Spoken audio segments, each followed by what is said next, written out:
It's a beautiful Tuesday morning here in Lagos. Good morning. Thank you for joining us on the review this morning. My name is God's Time David. I'll be taking you through stories, or I'll be walking you through stories making rounds on front pages of newspapers this morning in Nigeria and outside the country. We'll take the stories, and of course, we'll take a look at coronavirus updates in the world today. But before we do that, there are some stories making rounds as of yesterday and this morning. President Buhari this morning is set to make a medical trip amidst the calls for doctors. Of course, reports had this yesterday and last week that resident doctors are threatening to go on a strike, an indefinite strike on the 31st of March 2021. And that's as a result of unpaid salaries, arrears, and of course the COVID-19 hazard payment that they've been calling for. So they are saying if the federal government refuses to heed to their demands, they would go for a strike.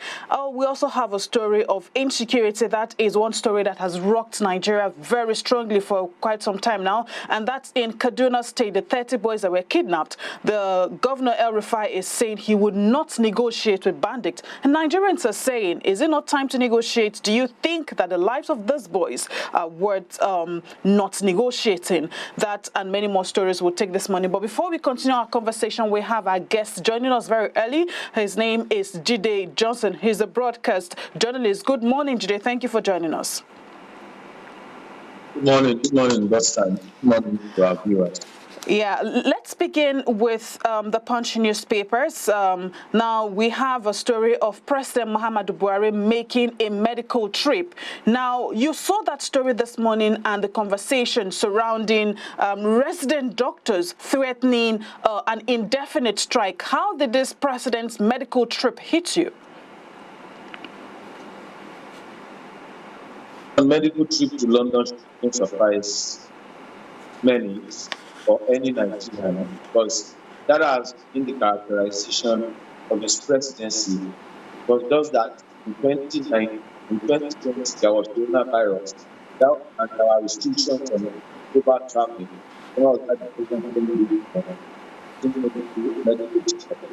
President going on medical, it's not surprising to me, because I didn't bat an eyelid to that from the point of view, but from ethical point of view, from leadership point of view, from nationalism point of view.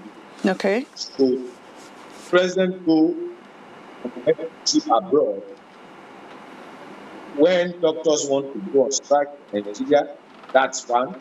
The President embark on a medical trip abroad, haven't been the president for more than 5 years.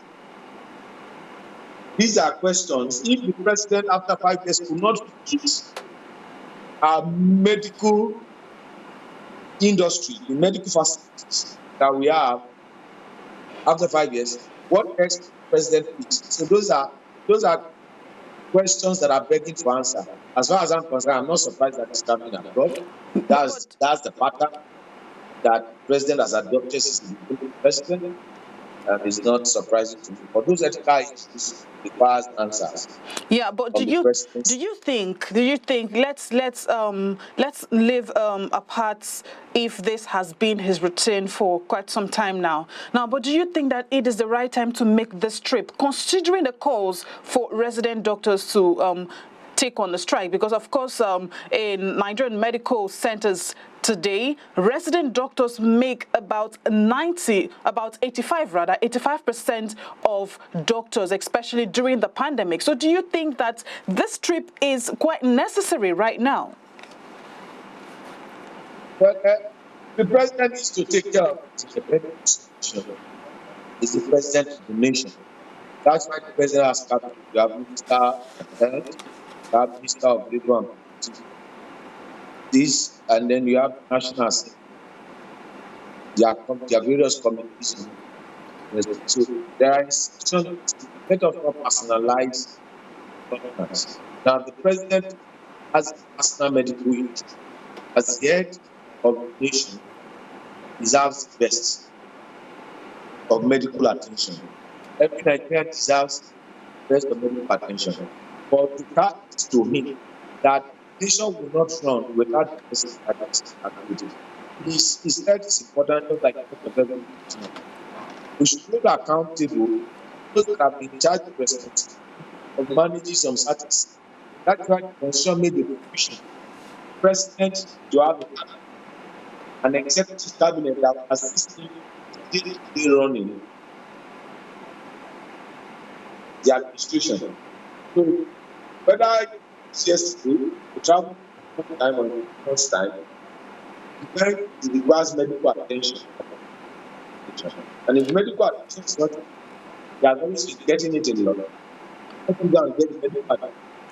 Exactly. Let me interrupt you. If I may, Dr. Jide.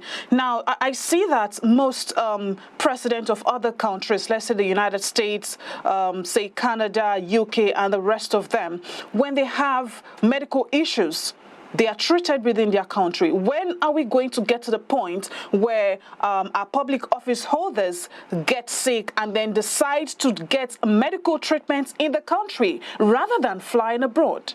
When are we going to get to that point?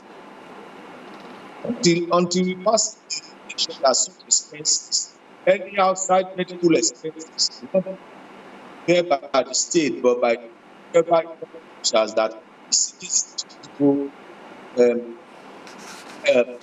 outside. Until we have that, there's not governors within medical take-up, and all the expenses are to they will be seek medical help. The work of the president just returned past country for some of us, it has become a normality. Normality has become normal. So in an abnormal situation, abnormal things become normal. So we are in an abnormal situation. Because I can't imagine, like I told you, I haven't been the president for 5 years, and we have not been able to the health sector. So it's such a way that it's medical help in Nigeria. Then why are you president? All right, let's move away from that story to insecurity. You're aware of the Kaduna 30 schoolboys kidnap. Now, Governor El-Rufai is saying that he would not negotiate with bandits or the kidnappers. Of course, they are already, Nigerians are already saying they are bandits and they would no longer describe them as kidnappers. Now, do you think that at this point, so by Thursday, it's going to be 3 weeks since the kidnap.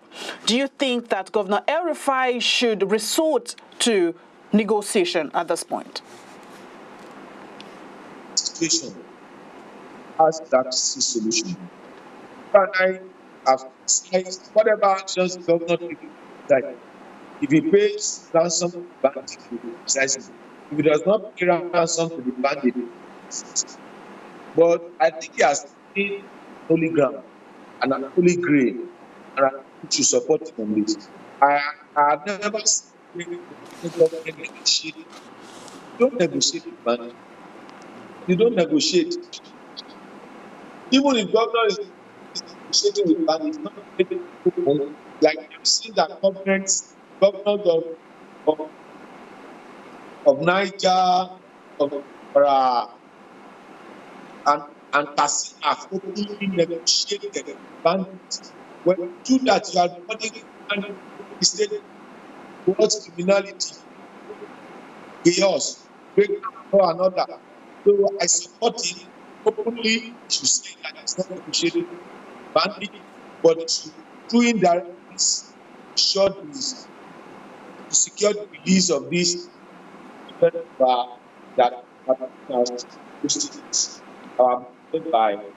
by the so that's my that. Okay, now still talking about insecurity. Yesterday, President Muhammadu Buhari had a closed-door meeting at the presidential villa with Ahmed Lawan and Femi Gbajabiamila. And after that meeting, Ahmed Lawan made a statement, and this is from the Punch newspaper and, of course, the Guardian newspaper. Ahmed Lawan made a statement and said that, and I quote, he said, security situation is gradually improving in the country. That is credited directly to Ahmed Lawan. Do you think that statement is true, going by the current insecurity challenges that has rocked Nigeria? for some time now. I'll ask his president to state open without a calendar of office and let it travel. I invite both the speaker and the Senate president. I will tell them and let them elect journalists across media organizations. Let us travel throughout Nigeria without any major security attachment. And let's see whether this is of the cousin.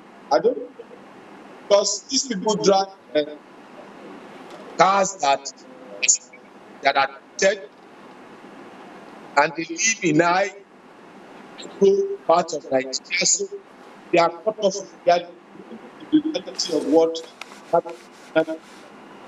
And for the Senate President, Congress 1999, as a member, and his speaker in 2000, and most of them sometimes don't know what is happening in Nigeria.